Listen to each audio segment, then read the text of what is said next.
Matapos ang kamakailang pag-anunsyo ng mga bagong sangres sa paparating na seryeng Encantadia Chronicles, ay nagpahiwatig si Iza Calzado, ang orihinal na amihan, sa posibilidad ng kanyang pagbabalik sa pinakamamahal na palabas.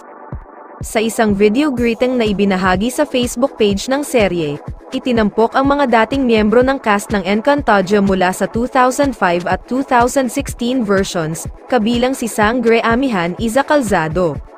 Sa kanyang video message, sinabi ni Iza, "Avisala, ito si Amihan, gusto ko lang mag-send ng aking best wishes and a lot of good energy para sa bagong cast ng Encantadia Sangre and I am hoping to see and meet all of you soon, maybe on set."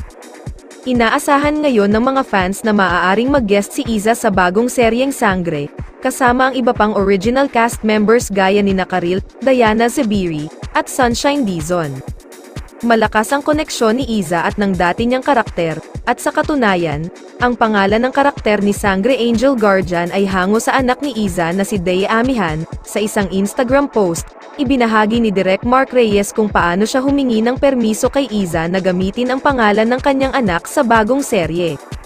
"Hello Isadora, for the new series Sangre, Suzette, MS Regine and I are wondering if we call Amihan's daughter Dea," binasa ang mensahe ni Direk Mark kay Iza sa isang screenshot na ibinahagi niya. Ipinahayag ni Iza ang kanyang pasasalamat sa kahilingan, na nagsabing, "Mabuti ang puso ni Dea at may magagandang nangyayari sa kanya saka super bait sa amin. Maraming salamat sa pag-iisip kay Dea at paghingi ng pahintulot kahit na hindi namin pagmamay-ari ang pangalang iyon."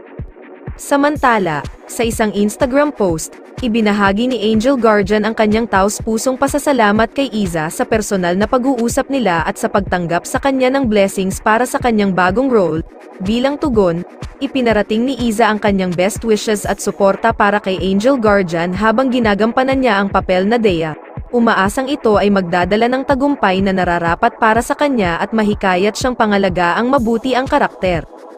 Si Iza Calzado ay isa sa pinaka-prized na pag-aari ng Kapuso Network, at sinasabing gumawa ng isang malaking balita nang lumipat ito sa Kapamilya Network.